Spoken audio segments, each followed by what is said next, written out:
nom de la Universitat de Barcelona és un plaer donar la benvinguda a Clàudia Serrano, ambaixadora representant permanent de Chile davant de la OCDE. En nombre de la Universidad de Barcelona es un placer dar la bienvenida a Clàudia Serrano, embajadora de Chile, en tanto que representante permanente de Chile ante la OCDE. Es para nosotros un placer desde la Universidad de Barcelona haber podido colaborar en la organización del Congreso Encuentros de este año y que hayáis decidido celebrarlo en Barcelona y en particular en nuestra universidad. La Universidad de Barcelona ha colaborado con la Red Encuentros, por tanto, en la organización de este Congreso y quiero agradecer especialmente a los organizadores, a los estudiantes y académicos que viven en Barcelona y que se han implicado tantísimo en la organización, que les ha sacado tanto tiempo de su actividad académica y de investigación, ¿no? En particular a la estudiante del doctorado de Sociología de nuestra universidad, a Romy Morales. Bien, a Clàudia Serrano, ¿quieres decir algo tú ahora? No. Clàudia Serrano, supongo que en tanto que chilenos pues todos la conocéis. Para nosotros es un honor, ¿no?, por su trayectoria tanto académica como en términos de políticas públicas, que esté hoy aquí. Ella se licenció en Sociología en la Universidad Católica de Chile y luego hizo el doctorado en la École des Hautes Études en Sciences Sociales de París, una de las instituciones más prestigiosas en el ámbito de las ciencias sociales, en Francia, por supuesto, pero también en Europa y en el mundo. Ha sido ministra del Trabajo del Gobierno de Chile. Posee una amplia experiencia como consultora e investigadora en las áreas de diseño y ejecución de políticas públicas, en especial en temas de descentralización, desarrollo regional y reducción de la pobreza.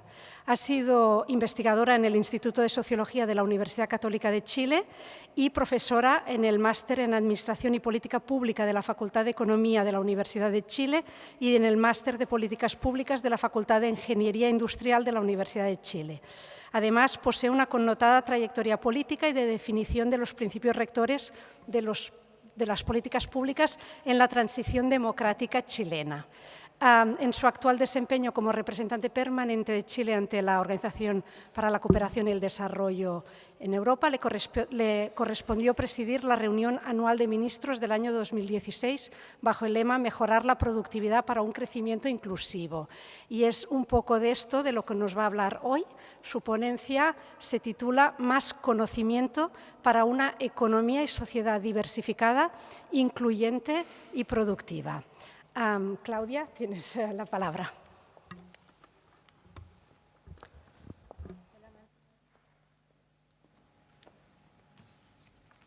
Solamente agregar el agradecimiento a la decana de la Facultad de Económicas por estar aquí, a la Facultad de Economía por haber participado también en la organización activa de esta conferencia y también de nuevo agradecer a Clàudia por estar en el Paraninfo dando su conferencia hoy. Muy buenos días a todas y a todos. La que tiene que sinceramente agradecer soy yo, a la Red de Encuentros.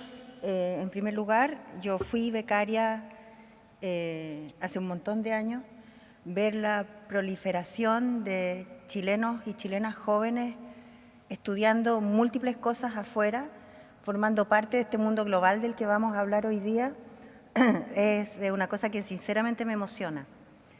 No es obvio, nosotros somos un poco insulares, nuestro país es un poco lejano.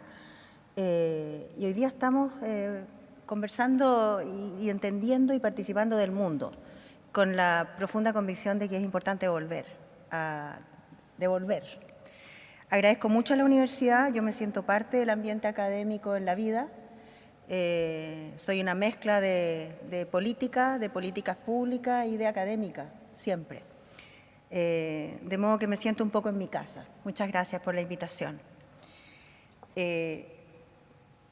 La presentación que voy a hacer hoy día la pensé mucho. Es una presentación pensando en Chile, pero no pude nunca desprenderme del hecho que hace 2 años y medio que vivo en París, en un centro particular que es la OCDE, en un diálogo permanente sobre políticas públicas y en una comunidad estresada porque se le acabaron las respuestas fáciles, si es que fueron fáciles las respuestas que tenían. Llamémosle al menos una receta liberal clásica que emanó del consenso de Washington y que significaba abra mercado, disminuya al Estado, entregue a los privados las mayores atribuciones posibles y tenga buenas reglas del juego y las cosas van a salir bien. Y la verdad es que no salieron bien. Y la señal más brutal del no salieron bien es la crisis. Y esa comunidad de países, comillas, el Club de los Países Ricos, Chile no lo vive así porque no somos un país rico, para nosotros es el Club de las Buenas Prácticas, comenzó a desesperarse y continúa tenso tratando de entender qué sucedió.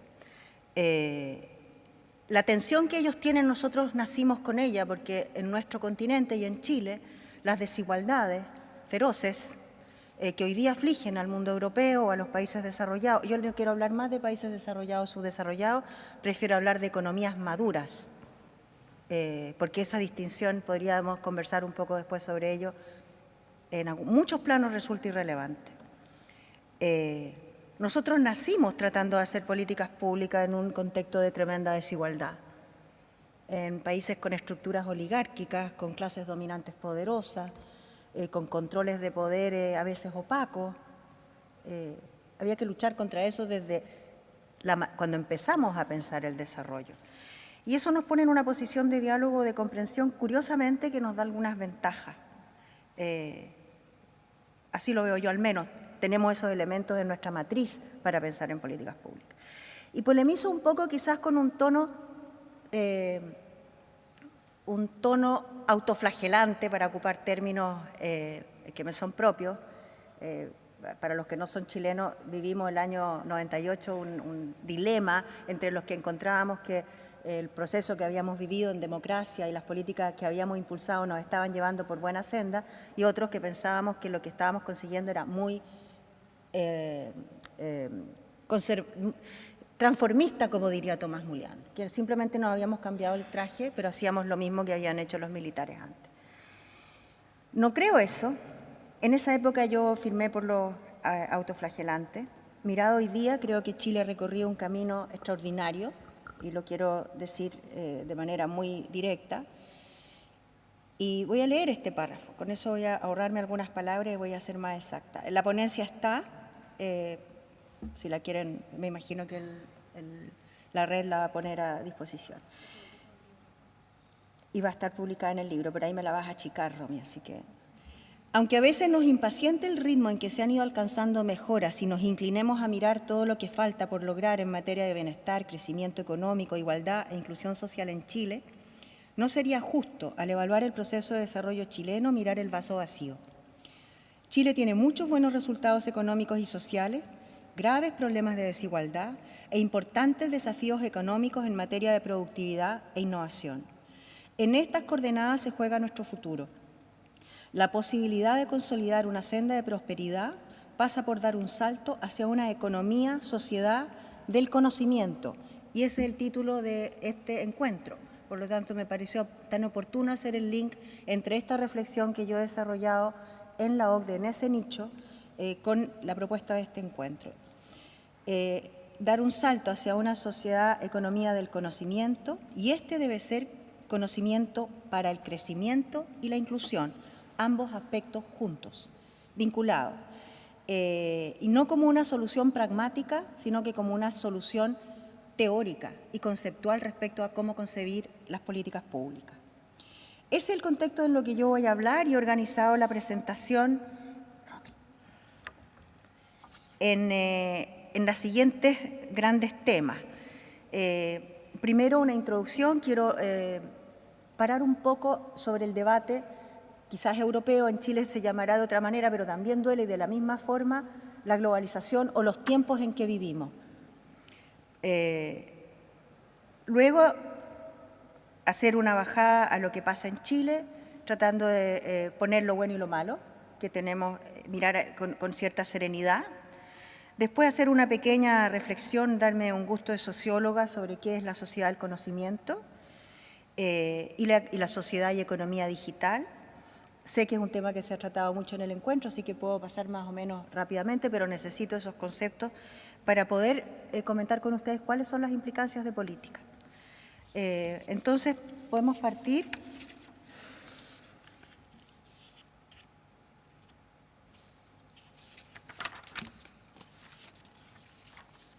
Ya perdí mis papeles. Voy a tener que mirar.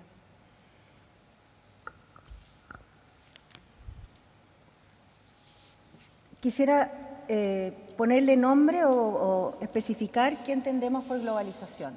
Muchos de ustedes viven acá y han podido leer en todos los grandes periódicos y los grandes ensayos o en los programas de debate la crisis que vivimos o hasta a qué lleva la globalización. ¿Nos lleva a una oportunidad de prosperidad o nos lleva a una sociedad que se va consolidando como una sociedad, como diría Gabriel Palma ayer, que entre los que están arriba, ese 10% más arriba y el 40% de abajo, dejando un poco de lado a los sectores medios, a una distancia feroz e irreparable que no permite retomar? Y efectivamente, la gente siente que el desplazamiento de trabajadores, que la libertad de mercado, que la competencia abierta está generando, por cierto, prosperidad, crecimiento en el promedio, pero grandes desigualdades y grandes perdedores. Sin embargo, también vemos la globalización como fuente de nuevos desafíos. Obvio, tecnología, medios, dispositivos, emprendimiento, pero sí sabemos, y lo vamos a ver largamente en esta ponencia, y lo decía uno de los expositores en la mesa de ayer sobre educación, nada garantiza que los nuevos dispositivos construyan una ciudad mejor en términos de inclusión y bienestar. No es cierto. No porque existe el dispositivo se educa mejor. Las desigualdades, porque lo decimos, el mundo está siendo más desigual, pero las cifras son un palo, son macizas. En los países OCDE, el 10% más rico es 10 veces más rico que el 10% más pobre que hace 25 años. En Chile es 20%. ¿Qué es lo que nos dice esto? ¿Qué nos urge, qué nos obliga? Nos obliga a pensar en políticas públicas con dos dimensiones que no han estado en la agenda hasta ahora. Una, con una visión multisectorial, integral y complementaria. Esto es fácil decir en el aula. En el aula lo hemos dicho siempre. En un ambiente universitario es una obviedad, porque tenemos que pensar de manera compleja, tenemos que integrar distintas corrientes disciplinarias, etcétera. Pero vamos a hacerlo cuando uno toma decisiones y está en un ministerio de educación o de salud o de trabajo y sobre todo de finanzas públicas. Es muy difícil implementar políticas con un enfoque multidisciplinario que se haga cargo de la complejidad y vivimos en la complejidad. Entonces aquí hay una brecha entre lo que es capaz de instrumentalizar la acción del Estado a la hora de pensar en políticas públicas y lo que la sociedad y la economía reclaman. Y la consecuencia de esa brecha se llama crisis 2008, resumiendo. No solo eso. Entonces la OCDE inició un proceso de tratar de motivar a los países a pensar distinto y con un gran proyecto que se llama, por su sigla en inglés, New Approaches for Economic Challenges. En la propia OCDE fue muy difícil llevar adelante esto. A los economistas, porque la OCDE funciona igual que un Estado, si ustedes quieren, tiene 12 grandes directorados que son como si fueran 12 grandes ministros. Y al interior de esos directorados están los expertos. Y el equipo maestro es el equipo de economía. Y el economista jefe de la organización es una autoridad central de la organización. Entonces, a ese grupo de personas, expertos sobre todo en macroeconomía, no en micro, en macro, le cuesta mucho pensar interdisciplinariamente. Le cuesta mucho juntar la micro con la macro. Le cuesta mucho dialogar de igual a igual con los que están los sociólogos especialistas en educación o en empleo. Este proyecto, lo pueden ver en la web, ha generado una cantidad de información, de publicaciones espectacular. Desde el punto de vista de la docencia, a mí que me gusta hacer clase, es muy, muy interesante y muy valioso. Si ustedes me preguntan y del punto de vista de las implicancias de política, no sé. Tengo algunos ejemplos para Chile. Pero ese es el desafío. El desafío y la conclusión, lo van a ver ustedes de esta presentación, es que hay que pensar de manera integral las políticas públicas porque si no, uno no va a responder y vamos a seguirnos repitiendo. Y le decía, son dos cosas. Esa es una. Y la segunda es meter a la ecuación los temas de inclusión desde el inicio. No se puede pensar en crecer sin pensar en incluir. Eso, cuando se hablaba de chorreo, profundamente se creía el chorreo. Hoy día ni los más liberales pueden pensar así. Es políticamente incorrecto decir una frase así. Ahora, los economistas ortodoxos siguen diciendo, y también lo aprendimos los sociólogos no ortodoxos, es fundamental crecer.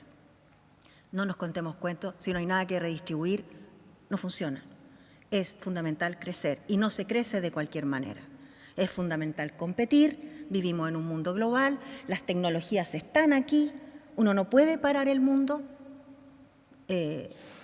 Me resisto contra el romanticismo de pensar lo igualitario y feliz sin la responsabilidad de tomar decisiones de lo que eso implica. Atendiendo al mundo como es, con la vocación de cambiarlo, al menos es la mía y la del Gobierno de Chile. Yo soy la única autoridad de gobierno en esta reunión, además me hago cargo de eso. Y soy muy oficialista, como me dijeron ayer.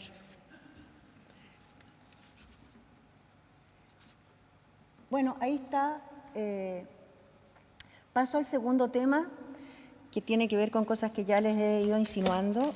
La OCDE hace dentro de sus tareas regulares un estudio económico para los países miembros cada 2 años que se llama el Economic Survey de, en este caso les voy a comentar el de Chile. Fue publicado a fines del año 2015, no tiene un año, en noviembre del año 2015, casi un año. Y las principales conclusiones de ese estudio nos dicen que Chile ha logrado un buen desempeño en materia económica y social, y vamos a decir por qué, pero que para consolidar su prosperidad e inclusión, porque es un país próspero en el contexto de América Latina, un país que ha logrado ser miembro de la OCDE por su responsabilidad en políticas económicas y sociales y por sus resultados, no solamente por cómo lo hace, sino que logra, que ha disminuido drásticamente los niveles de pobreza y sutilmente, pero consistentemente, sus niveles de desigualdad. Pero nos dice que hay que dar un salto hasta hacer una economía o sociedad del conocimiento y este debe ser, como ya les decía, y lo repetiré muchas veces probablemente, crecimiento con inclusión. El estudio nos dice que en el debate uno va a Chile que todo está mal, que las proyecciones de crecimiento se ajustan a la baja siempre, que hemos expulsado o desestimulado la voluntad de invertir en Chile. Y uno mira los indicadores, y los quiero compartir. La previsión de crecimiento para el 2016 fue 1.5 y para el 2017 2.5 de la OCDE en el mes de junio. Chile nunca ha dejado de crecer en los últimos 30 años. Claro, no crecemos al 10%, como creció China hace algunos años, ni al 7, ni al 6, como crecimos nosotros en la década del 90, pero hemos seguido creciendo, aún en contexto de crisis. Aún en contexto de crisis y aún en contexto para ustedes que viven, los que viven acá, de que las proyecciones de crecimiento en los países europeos son muy a la baja. Y eso es lo que tiene a esta comunidad de la OCDE tan angustiada, porque no encuentran la clave para activar nuevamente procesos de inversión y comercio como los que habían antes de la crisis. Parte de la clave es productividad con inclusión. Y no son mis conclusiones, son las conclusiones de este encuentro al que me tocó participar en junio de este año en París. Vamos a la lámina siguiente y vamos a pasar rápidamente por la disminución de la pobreza. Los últimos resultados se publicaron hace un mes. Esas cifras son elocuentes y son mucho mejores que el conjunto de América Latina. A mí me preguntan siempre por qué fuimos a la OCDE a compararnos con los países que, por favor pasa la lámina siguiente, en que los resultados son eso. Ahí somos los perdedores netos. Porque somos agrandados, pues yo encuentro que fue una idea maravillosa entrar a la OCDE, para consolidar lo que estamos haciendo, para hacerlo mejor, para aprender siempre. en materia de desigualdad, el continente entero y Chile en particular somos campeones. Esa es la verdad, esa es la foto. Pero no es la única foto. Yo quiero aquí mostrar el lado autocomplaciente y en mirada mundial.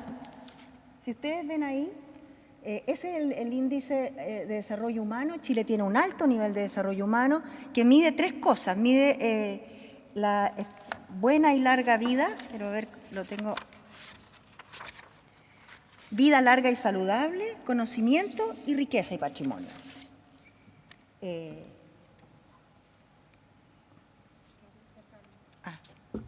Ranqueamos bien.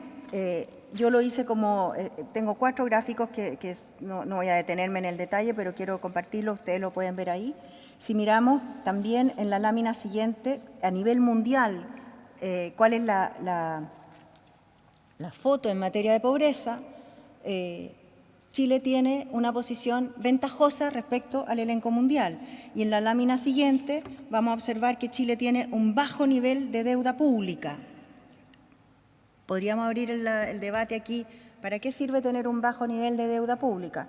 Para ser un país que atrae inversión extranjera, que ofrece reglas del juego sólidas, en que la tasa riesgo país es baja, como podemos apreciar en la lámina siguiente, Romy,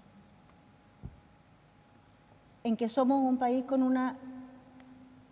no ranqueando en el primer lugar, pero ranqueando muy bien en materia de competitividad.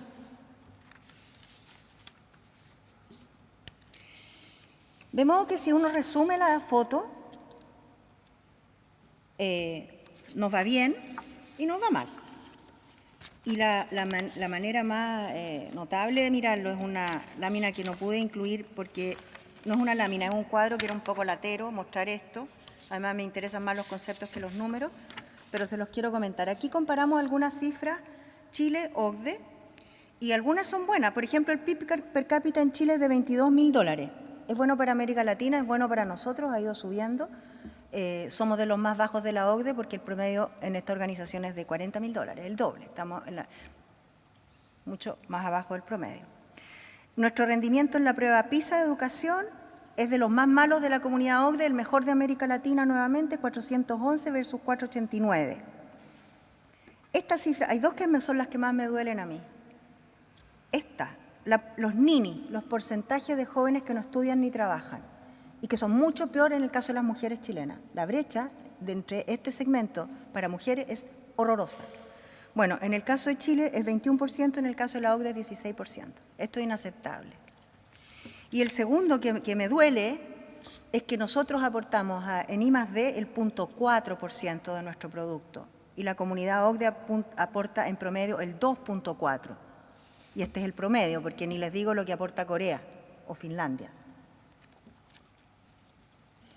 Tasa social en términos de esperanza de vida, estamos muy parecidos. En términos de fecundidad de las mujeres, 1.7, muy parecido. Lo que se nos va a acabar el bono demográfico y más adelante vamos a hablar de otros dilemas. Pero hay otras cifras que duelen, porque detrás de ese $22.000 per cápita promedio, nunca, sobre todo los sociólogos que estén aquí, acepten un promedio como evidencia de nada. Los promedios ocultan la verdad. Y yo les voy a decir cuál es la verdad. El salario promedio en Chile es de 500.000 pesos, 682 euros. El salario mínimo en Chile es de 257.000 pesos, 348 euros. El ingreso familiar promedio es de 800.000 pesos, familiar promedio, 1.100 euros. Y la pensión, para meternos en temas, 200.000 pesos, 204, 275 euros. Esa es la historia. Bueno, pasemos entonces a la sociedad del conocimiento. Asociada a la era digital,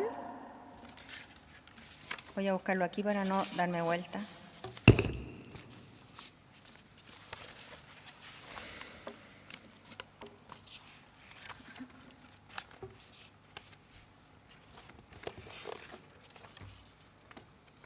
No voy a repetir lo que hemos escuchado estos días, el aumento y la velocidad y la rotación del conocimiento. Lo que es interesante de esto es lo que dice Castells a fines del siglo pasado, el 99, cuando publica La Era Digital, que es la rotación del conocimiento. El capital es el conocimiento que se reproduce a sí mismo. Y el desafío o la ciencia es usar esa información. De ahí todas las conversaciones que hemos tenido en educación, si es que vamos a seguir, como decían ayer, enseñando de manera enciclopédica o vamos a enseñar a pensar, etcétera. A mí me interesa en esta oportunidad mirarlo desde el punto de vista de la producción o la productividad que permiten estos instrumentos y esta tecnología. Lo miro desde el lado de la economía. Es, por cierto, una época de cambios rápidos y constantes. La cultura es abundante, diversa, replicable, en permanente retroalimentación. Lo que es alucinante, preparando esta presentación, me encontré por ahí con un párrafo que decía que algo que, por lo menos para mí, es ayer, no allá, es ayer, como incluso los CDs, la materialidad de las cosas, ya no está. Giddens, cuando empieza a hablar de sociedad de la información, y ahí me paso al rollo más teórico, en la siguiente lámina, hablaba de la pérdida de relevancia de los conceptos de tiempo y espacio, porque uno puede estar en un mismo lugar y no estar presente. Y comunicarte en tiempo y distancia exactamente bueno, en Giddens no había WhatsApp, hoy día es peor, o más simultáneo, más instantáneo, más vertiginoso, más abundante. Pero no solamente tiempo y distancia, y ahí yo agrego presencia y materialidad. En la estructura cognitiva, cosas básicas que permitieran a las personas decir estoy aquí o soy de acá y me voy a demorar una hora para allá, todo eso se modificó. Se modificó y también lo que es material o no. No necesito tocar para que algo esté y no necesito verlo. Y eso es ese mundo vertiginoso en el que vivimos que tiene profundas implicancias en la construcción, como diría Sennett, del carácter.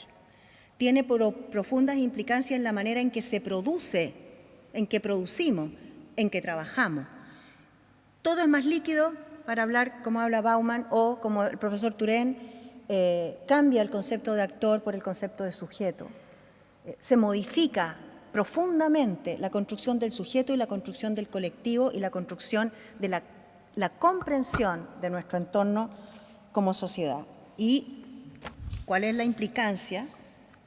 Nos guste o no nos guste. A mí no me gusta, pero es así.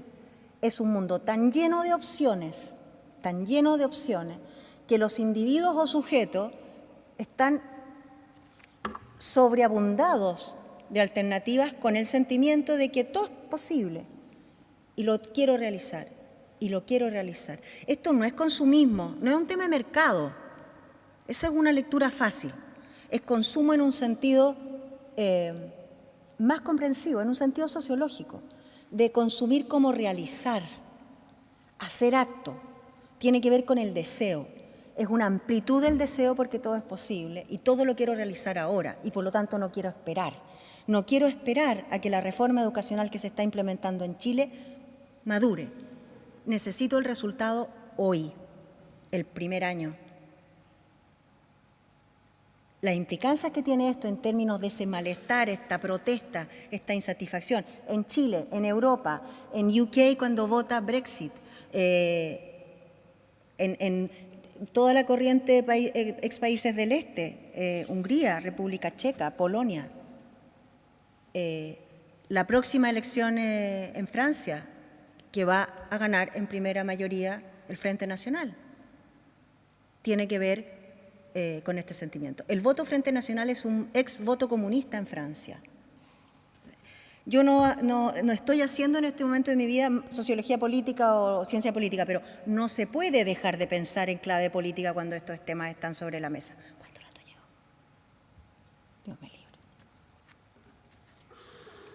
Llevo 30 minutos, lo siento. Voy a apurarme.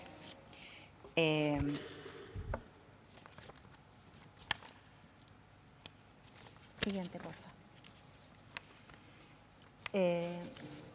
La sociedad del conocimiento, hay un juego entre sociedad de la información, así nace el concepto, incluso como se habló de la sociedad industrial, la sociedad postindustrial, la sociedad de la información, hoy día hablamos de sociedad del conocimiento. La sociedad del conocimiento tiene un componente más social, penetra más y habla sobre todo de las implicancias que hay sobre el mundo del trabajo. Aquí hay esta cita del subdirector de la UNESCO que muestra bien esta implicancia o esta distinción respecto a sociedad de la información y sociedad del conocimiento. Quisiera avanzar a economía digital. Ustedes lo han visto. Esto es parte central de la sociedad del conocimiento. En la lámina siguiente vamos a ver, pero voy a pasar rápido sobre estos temas porque me quiero ir a implicancias de política.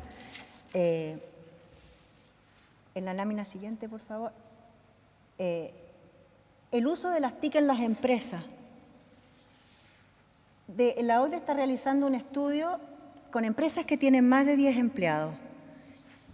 Lo que observa es que la penetración de la tecnología digital las ha impregnado de manera masiva. 95% tiene conexión de banda ancha, 76% tiene sitio web. Bueno, ahí ustedes están viendo los datos.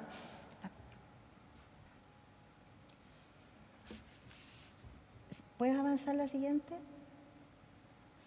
¿Qué implica para el mundo laboral? Por supuesto que hay ganadores.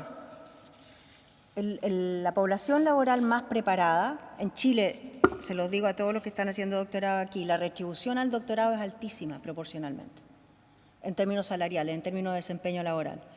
Los más calificados tienen mucho más oportunidades y tienen una retribución salarial muy grande. Todos los que están en empleos más precarios, con capacidades y habilidades más precarias, tienen, por cierto, muy incrementado el riesgo de una mayor precarización. Parece obvio. Lo que uno debiera desprender es, bueno, entonces instrumentemos las políticas adecuadas. Se han hecho políticas en Chile, pero ninguna tendiente a reformar seriamente el sistema de formación, ninguna es muy severo. Lo que hemos hecho no da respuesta a las necesidades de tener un sistema que en verdad prepare a nuestra fuerza de trabajo para responder a esta economía global, digital, abierta, cambiante. Y los riesgos son altísimos y los estudios, por cierto, mucha de mi información tiene que ver con los estudios que ha producido la OCDE en los últimos años, lo muestran y lo documentan de manera muy categórica. Bueno, aquí quería llegar, políticas de crecimiento inclusivo.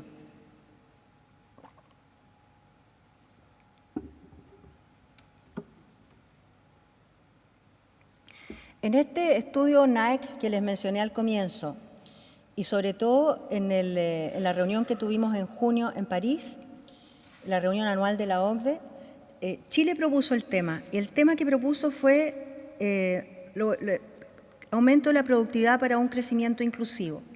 Hubo un momento que le quisimos poner productividad inclusiva y se armó un debate gigantesco, porque la ortodoxia economista dijo estos conceptos no son parte de la misma comunidad intelectual, no pueden dialogar así.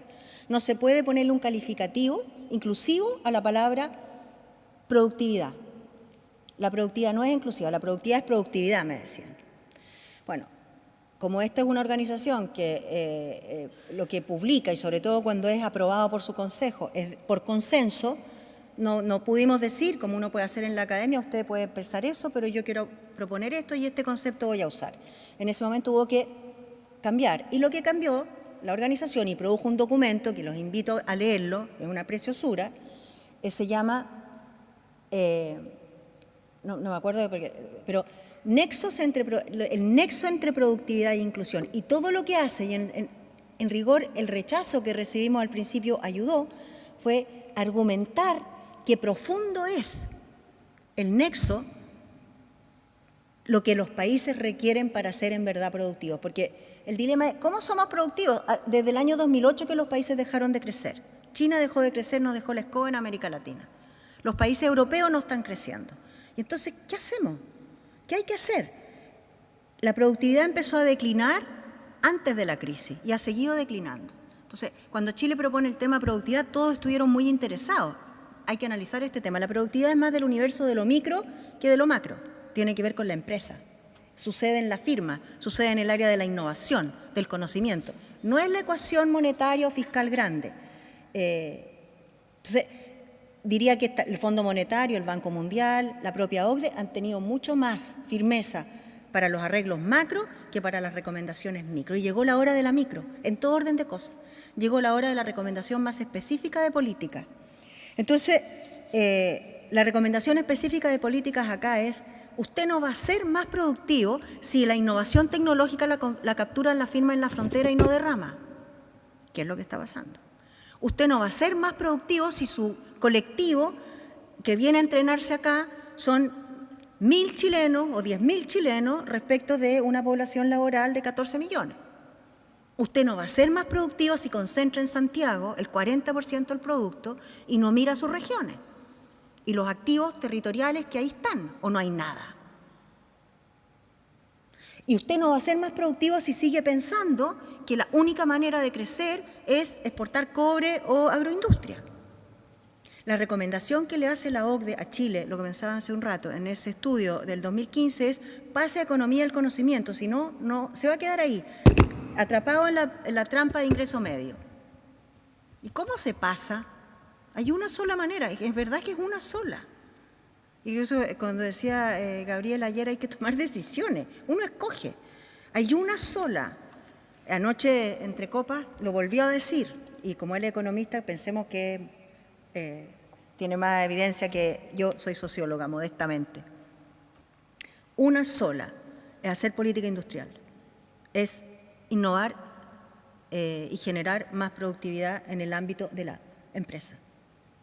Y no la empresa grande o ya internacional o etcétera. Las empresas, las pequeñas, las medianas, las nuevas. Y esto implica, para terminar, 3 recomendaciones de política. 3. Primero, en el área de innovación, ciencia, tecnología. El punto 4 que tenemos en I+D es inaceptable. Pero yo tampoco creo que duplicar esa cifra vaya a resolver el tema. Esto tiene que ir acompañado de prácticas de colaboración y de innovación en la empresa, con la universidad, en el ámbito público-privado. Tiene que ser una convicción de país. En Chile se están haciendo cosas. La Corfo está haciendo cosas espectaculares, pero pequeñas. En algunas le llama transformación inteligente, en algunos nichos. ¿Y qué es lo que es espectacular? Es juntar toda esta complejidad de la que hablamos. No simplificar, voy a entregar subsidios o voy a hacer acceso a crédito. No, si es que es más complicado. Tengo que conversar con el privado para ver qué trabajador necesita. Tengo que conversar con la universidad para ver dónde está la frontera de la innovación en biotecnología. Y después tengo que ver cómo genero la institucionalidad y las reglas del juego para que se pueda emprender, se pueda esperar que una empresa madure y ver cómo le va.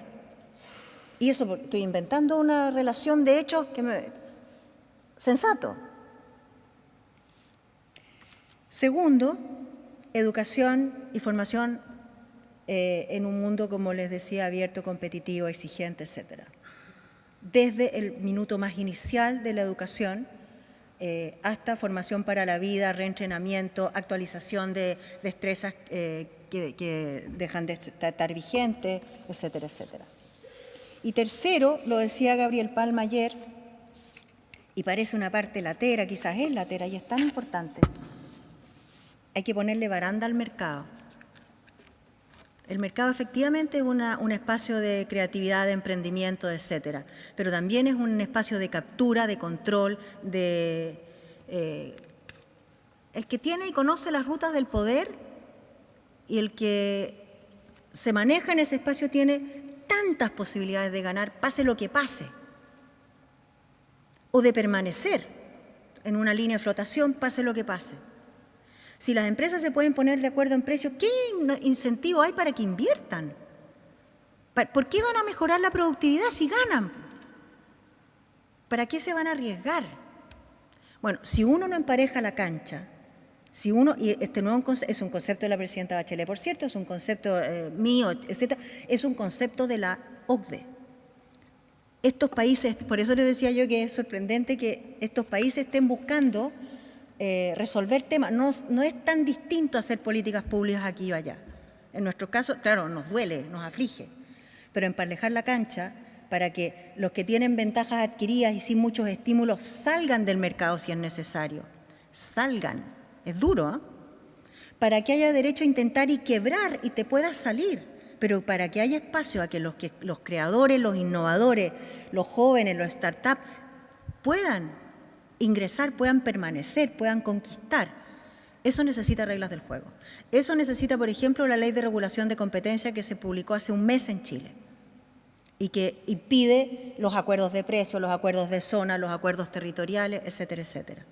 Se están haciendo cosas, tenemos reforma educacional, tenemos el Consejo de Innovación, tenemos agenda de productividad, como les digo, echo de menos más fuerza en innovación, ciencia y tecnología, echo de menos una reforma en serio en el área skills, competencias para el trabajo, pero que se están haciendo cosas, muchas, que falta mucho, mucho, es verdad. Muchas gracias.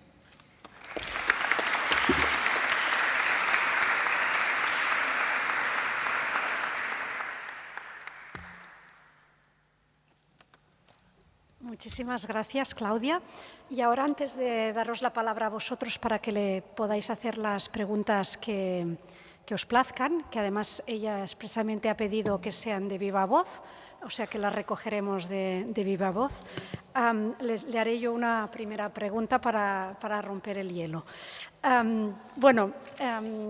Su ponencia me ha hecho pensar bastante en las similitudes, importantes similitudes que existen entre Chile y España y el Estado español, ¿no? Desde el punto de vista político, pues países que han sufrido largas dictaduras y unas transiciones democráticas sin ruptura. Sería la similitud pues, más importante, ¿no? Y un peso importante de una derecha, digamos, en continuidad con la dictadura sin ruptura, pero con evolución democrática. Desde el punto de vista económico, son países de rentas medias, son países con elevadas desigualdades. España es uno de los países más desiguales en Europa. Son países que crecen, pero que tienen una baja productividad en el conjunto global y en este mundo tan competitivo en el que estamos, y con datos de investigación y desarrollo que son relativamente pobres, ¿no? Por supuesto, es muy distinto pues, ser el país líder en América Latina a ser periferia en Europa, ¿no? Que sería el caso del Estado español. Pero en general tengo la impresión que muchos de los debates que existen en la sociedad chilena también existen en la sociedad española, en términos políticos, educativos, económicos. En este sentido, me gustaría centrar un poco la pregunta en el ámbito de las universidades. Sabemos que las universidades están sometidas a todos estos retos que nos ha comentado Claudia Serrano en su ponencia. Es decir, están sujetas a una competencia global cada vez más fuerte, están sujetas a los retos de la digitalización. Las universidades tradicionales competimos ahora con una cantidad de actores educativos que ofrecen enseñanza online, con las propias universidades tradicionales que se lanzan a una educación abierta sin fronteras, los rankings, esta competencia que nos está afectando directamente y en la que es tan difícil pues ir mejorando, ¿no? Sabemos también que la inversión pública en educación y, por tanto, también en la educación superior es una política pública que a la vez reduce las desigualdades y aumenta la productividad. No todas las políticas públicas tienen este doble efecto. Hay políticas públicas que pueden aumentar la productividad, pero con la consecuencia negativa de una reducción, de un aumento de las desigualdades, ¿no? En este sentido, en el debate actual en España y en particular en la sociedad catalana, porque es donde más aumentaron las tasas universitarias a raíz de la crisis, pues tenemos todo el debate del peso creciente, ¿no? de estos precios públicos universitarios que cada vez son más elevados, que contribuyen al aumento de las desigualdades porque expulsan a una parte de las clases trabajadoras de la universidad, ¿no? Esta semana se está discutiendo en el Parlamento catalán, por ejemplo, a ver, porque las universidades catalanas son las que más aumentaron los precios en las universidades públicas, se está discutiendo a ver si se puede conseguir reducirlos ahora que está empezando a crecer un poco la economía y aumenta la recaudación. En este sentido, Chile es particularmente un ejemplo de país en el que la educación pública superior es de las más caras, ¿no? Y ha tenido también pues, mucho debate, ¿no? Huelgas universitarias constantes o recurrentes, ¿no? En relación al tema del precio de la educación superior. ¿Cuál sería su opinión al respecto, sabiendo que es muy difícil para las universidades públicas, a la vez sin recursos públicos suficientes, competir en este mundo global y que a veces tenemos que hacer equilibrios y conseguir también que los estudiantes y sus familias pues, contribuyan a nuestra financiación?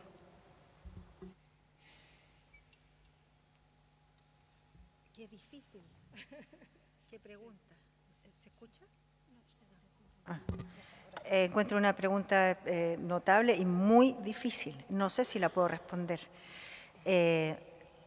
Una primera parte que mencionaste, que yo no dije con claridad y que en el fondo es la mitad del sentido de la ponencia. Tú hablaste de que la política educacional al mismo tiempo reduce la desigualdad y aumenta la productividad. Yo estoy muy de acuerdo. Cuando hablaba de este enfoque NAEC, exactamente eso, de buscar la sinergia y hacerse cargo de los trade-offs que existen. Uno quiere avanzar por acá y genera descalabros por acá. O sea, esta lógica de pensar dónde están las oportunidades win-win, como este ejemplo, es todo el sentido de hacer esta política en tiempos de complejidad, si se puede decir así. Chile está en el medio de un torbellino respecto a este tema y que no hay acuerdo. Está por aquí el rector Solés y sería mucho más adecuado que responda en lugar mía. No está en la mañana, parece, ¿no? No está en la sala. Porque hay un gran debate con un compromiso presidencial gubernamental de hacer educación universitaria gratuita para todos a lo largo del tiempo, en un periodo largo de tiempo. Es un compromiso que es bastante contestado, incluso por sectores de la misma coalición de gobierno, por las complejidades financieras que supone. Y efectivamente las universidades públicas están en el dilema de garantizar fondos basales para rendir este test de excelencia que se requiere con garantías y gozar del financiamiento adecuado. No sé cuál es la ecuación, porque está en el medio del dilema y es extremadamente compleja. Extremadamente compleja. No sé si hay alguien en la sala que quiera informar más. Ok. Porque sinceramente no tengo más información que aportar yo. Ok. ¿Le dais el micro? Un momento. Espera, que te dan el... Tal vez una crítica. Felipe Gascón, de la Universidad de Playa Ancha, de Valparaíso. Disculpa, Tal vez... Felipe, una cosita. Los que quieren hacer preguntas que sean breves para que alcancemos a hacer un par. Gracias. Okay. Tal vez una de las críticas que habría que hacer justamente al debate sobre la reforma, y yo creo que representa de alguna manera la realidad del movimiento estudiantil en Chile, tiene que ver con la mentalidad del voucher. Me explico. El financiamiento al estudiante para que opte a la universidad pública o privada que quiera, y que no haya un financiamiento adecuado a las universidades, fondos basales que permitan el desarrollo de la investigación. Todos sabemos, o si no, valdría la pena explicarlo, cuál es el resultado en el fondo del exterminio de la Universidad Nacional en Chile, la universidad pública, y en qué situación de precariedad viven muchas de las universidades regionales. Y en este caso un poco la discusión en torno a la sociedad del conocimiento o al capitalismo cognitivo que muchas veces estamos presenciando es justamente de qué manera hay una política de Estado que vea no solamente la reforma del currículum en términos de competencia inmediata, sino que piense en un país futuro.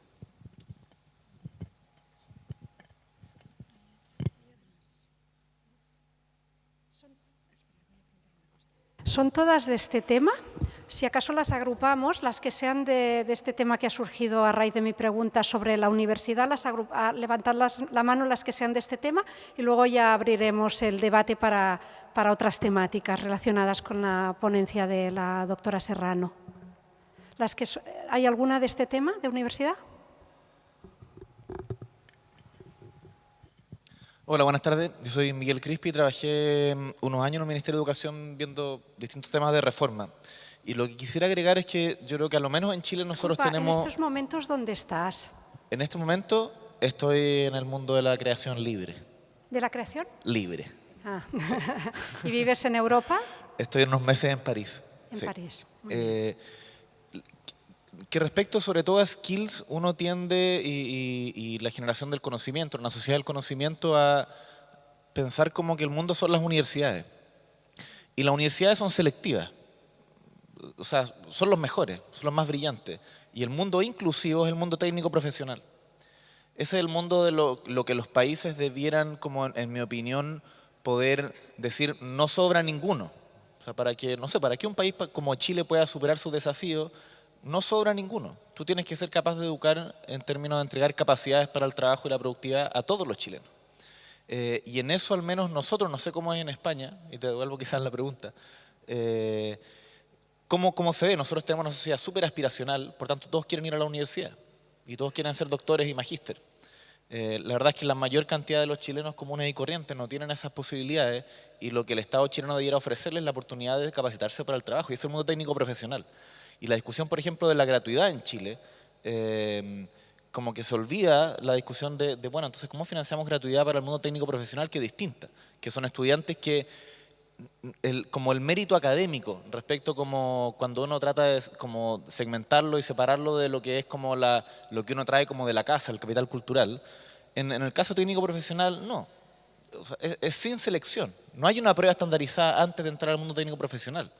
Y yo creo que a lo menos en Chile no vamos a ser capaces de superar el problema de lo que hablaba como la expositora Serrano respecto a avanzar en productividad inclusiva en el mundo universitario. En el mundo universitario lo podemos hacer mucho mejor y tener una mucha mejor política de CONICET, de investigación, pero yo creo que el salto cuántico está en el mundo técnico profesional. A mi juicio creo que ahí es donde se hacen como las grandes diferencias. Es interesante porque este es uno de los en el caso de España, en donde tienen peores resultados, es justamente en la formación profesional avanzada de grado medio.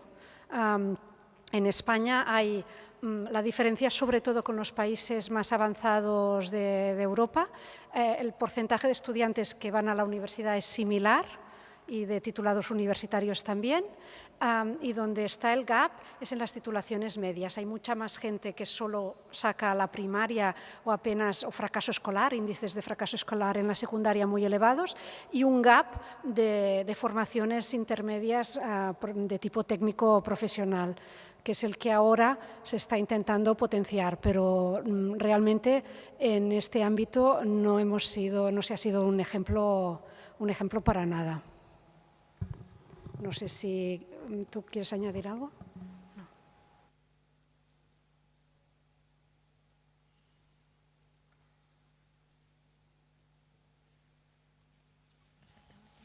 Bueno, hola, no me esperaba hablar, fue una sorpresa, pero es un placer conocerte, Claudia. Yo trabajo en Hong Kong, soy vicerrectora y en estos momentos estoy preparando mi doctorado a través de la Universidad de Nottingham. Entonces, cuando supe que tú venías, porque mi doctorado es precisamente acerca de la labor y la influencia de la OECD en aspectos de educación. Uy, pensaba que hablaba bastante fuerte, perdón. ¿Me escuchas ahí? ¿Me escuchan? Ok, entonces mi pregunta es muy centrada en la labor de la OECD. Dentro del contexto educacional chileno, ¿cómo describirías tú la influencia de la OECD dentro de la educación chilena, lo que sería un nivel macro, como tú comentabas durante tu exponencia? Y luego, ¿cómo esto tú crees que afecta a los diferentes directores de colegios y a sus comunidades educativas? Gracias. Un par más y las contestará juntas. ¿Una más y ya está? Bueno, es que... ¿Sí? Uf, sabe mal. Tenemos una más solo, creo que estaba aquí en la... ¿Seguro no podemos alargarlo un poquito? Hay un break, ¿no? Bueno, hola. Hola Claudia, muchas gracias por tu presentación, muy interesante. Perfecto. ¿Más fuerte? Ah, ok. Bueno, muchas gracias por la presentación. Mi nombre es Óscar Garay, de la Universidad Tecnológica de Delft, en Holanda. Y mi pregunta cortita va relacionada con un gráfico que nos mostraste de la disminución de la pobreza, que se ve que la disminución de la pobreza ha sido muy grande en los últimos años en Chile. Pero sin embargo también nos decías que los promedios mienten, que deberíamos fijarnos en los promedios, porque mienten. Entonces para mí es un poco paradójico ver un gráfico en que la pobreza disminuye, considerando también que nos dijiste que el ingreso familiar promedio es de 800.000 pesos y considerando que una familia puede tener 2 hijos en la universidad, pagando aranceles altísimos, seguros de salud que son paupérrimos y muy caros. Entonces, mi pregunta va relacionada en cómo es posible que la clase política chilena en general, de ambos lados, se siga vanagloriando con datos de reducción de pobreza y nos sintamos orgullosos todos los chilenos de eso y dejemos de lado todos estos factores que a la vez nos hacen cada vez más pobres como sociedad y como chilenos. Gracias. Tomaremos una última pregunta de aquí detrás, que la había pedido primero y lo siento mucho, Hola, hola. pero no tenemos tiempo. Perdón. Sí, bueno, 3 cosillas. Una, Elisenda. Una pregunta. Sí, 3, no, son 3 cosillas, pero es una pregunta. Sí. Elisenda, comparto contigo lo que señalaste respecto a comparar Chile con España, pero agregaría 2 cosas. Los 2 países tienen economías periféricas en el mundo actual, en el mundo de economía actual, y la otra cosa es que los 2 comparten una especie de concentración de poder en sus élites gobernantes y en sus élites económicas. Son cosas que hoy por hoy son muy notorias. Respecto a la pregunta, pues es muy breve. Me gustaría hacerle muchas más preguntas a Claudia Serrano sobre el tema de la OCDE particularmente, pero me tengo que remitir a este espacio sobre conocimiento de economía y sociedad. Mi pregunta es, ¿por qué en Chile no se ha invertido más ni se ha creado tampoco espacios para generar una mayor recaudación vía impuestos a altas rentas para crear, entre otras cosas, ciencia y tecnología? Chile es uno de los países que va a la cola del mundo en esa actividad. Y si decimos que es un país que durante los últimos 30 años, bueno, esto es cuestionable, pero durante los últimos 30 años ha crecido de manera sistemática, pues algún espacio tiene que haberse dado en algún momento para crear una política en este sentido. Esa es mi pregunta. ¿Ya las contesta todas agrupadas? Sí. Gracias. Voy a educación. Gracias por las 3 preguntas. La OCDE influye mucho de 3 maneras, diría yo, en la discusión sobre educación en Chile. En primer lugar, pone el estándar, pone la conversación. Cuando se dice marca OCDE, eso es como que irradia, aquí hay algo.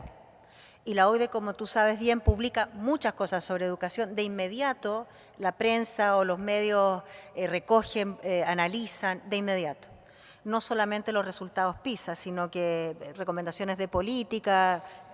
Entonces, influye en la conversación constantemente. A nivel de la discusión legislativa, regular, que un parlamentario diga la OCDE sugiere o sucede. A mí me llamó la atención, estuve en Santiago cuando se lanzó el Education at a Glance ahora, en octubre, y me tocó ver a 2 periodistas chilenos, Consuelo Saavedra y Juan Manuel Astorga, comentando los resultados del informe en un programa de las 4 de la tarde. O sea, llevado un poco al sentido común. No son periodistas ordinarios, pero te quiero ilustrar. En segundo lugar, influye con recomendaciones de política específica y que están plasmadas en la agenda de reforma. En tercer lugar, no sé decirte, no lo sé, pero yo sospecho que un profesor comprometido, empilado, etcétera, busca en las cosas específicas sobre recomendaciones que da la OCDE. O están las comunidades de aprendizaje, podrían estar esos informes, pero eso lo sospecho, no lo sé. Respecto de por qué los chilenos se vanaglorian de disminuir la pobreza, porque es un tremendo logro. Es un macizo logro. Y cuando yo digo los promedios mienten, también es una manera teatral de decir, no son suficientes, no mienten los promedios, pero si uno cree que el promedio es la información, se equivoca. Dice algunas cosas, no todas. Y por eso que hay que, digo yo, nunca te conformes con una cifra de promedio porque no es suficiente. ¿Por qué los chilenos aceptamos la sociedad desigual que tenemos? Es la misma charla de Gabriel Palma. Yo no la acepto. Lucho todos los días porque seamos una sociedad más igualitaria. Es un país desigual, mucho más grave que la desigualdad de ingresos, culturalmente desigual. Eso es una cosa con la que tenemos que combatir. Lo que sí es muy tremendo, y yo lo pienso, por ejemplo, por la reforma educacional, que quiere... La reforma educacional nace con el anhelo de resolver este incordio de la desigualdad en Chile. Pero es que la desigualdad se juega en tantas partes y esa pobre reforma está llamada a resolverlo. Una reforma educacional. ¿Y qué hay con la concentración de la riqueza? O las reformas tributarias, para pasar a la última pregunta, ¿por qué no hemos sido más activos en reformaciones tributarias? ¿Sabes por qué? Porque somos democráticos, primero. Y las cosas se tienen que hacer con acuerdos en las coaliciones. Y la coalición, la posición por hacer reformas más activas que taxen más fuertemente los sectores de mayores ingresos, no hay acuerdo, no hemos logrado ese acuerdo. Logramos sacar una reforma tributaria toda complicada. Mejoró, pero no era lo que se propuso. ¿Por qué no hemos sido más activos en I+D? Esa es una pregunta... yo creo que de lesos, de priorizar otras cosas, no sé, y todavía no lo somos, y no veo tampoco dónde está la convicción de que lo vamos a hacer en el próximo programa de gobierno. ¿Dónde está la convicción país de que esto es de vida o muerte? No lo veo, y me enoja. Les agradezco mucho, qué pena que hablé mucho porque se nos acabó el tiempo, fue mi culpa.